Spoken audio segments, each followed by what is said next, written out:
In this video, we're going to cover how to install a collector server. Typically, a system may have one or two historian servers. If you think of a production environment, maybe a dev environment, and then you would have several collector servers that would be pushing that data to those historian machines. So we're going to look at how you install one of those remote collectors, and then we're going to look at how you would configure the store and forward service to connect to the historian if you had tag security enabled within the identity service.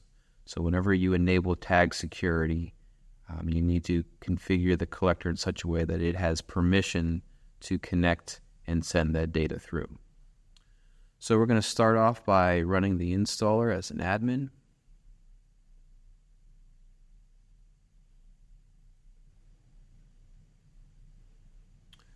Okay. So we're going to select custom install. And we're not going to need a lot of these components here since it's just a collector machine.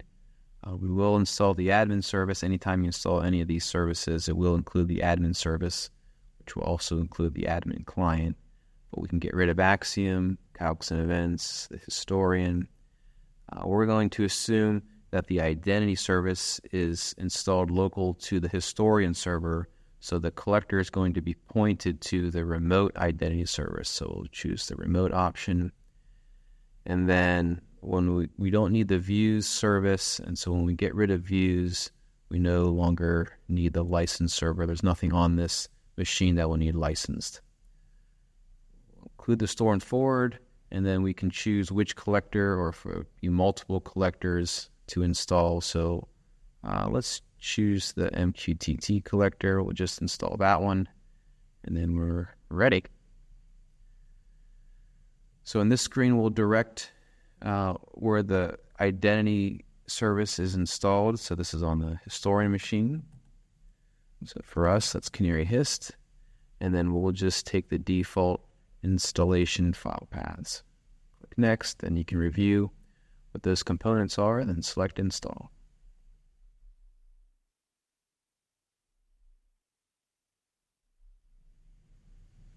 Okay, the install is complete, so we'll click Close. And then we can bring up the Canary admin.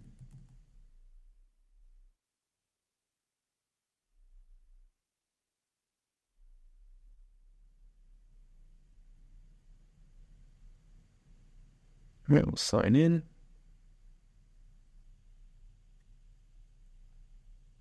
All right, you can see the tiles that we have here. And then here's the MQTT collector. So if tag security wasn't enabled, we could just go in here and start configuring a logging session and then start sending data to the historian. But what I want to show you next is how to configure the store and forward service to send data to the historian when tag security is enabled.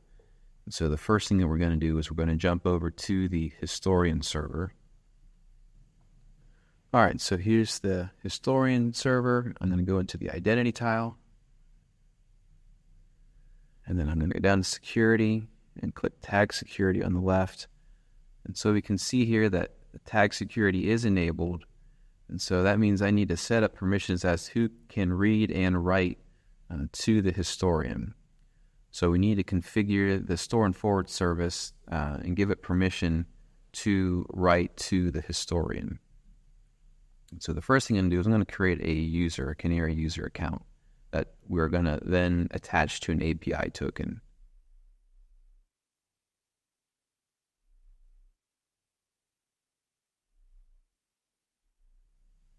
Add, apply. All right, so there is my user. Now I'm going to go create an API token and attach it to this user that I just created. All right, so I'm going to select remote collector, and then everything else should be good.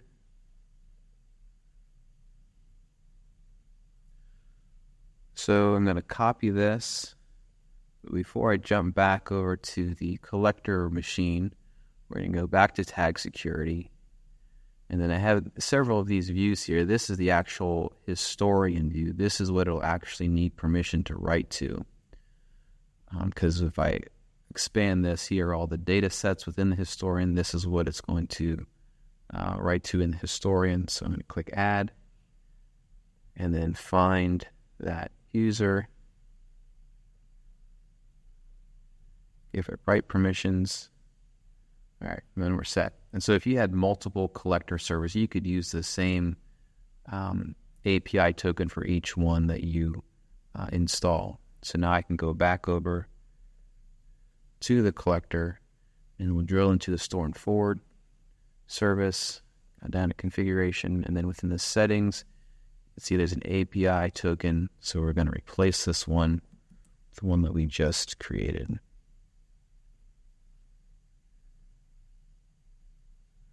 Okay, so that's good to go.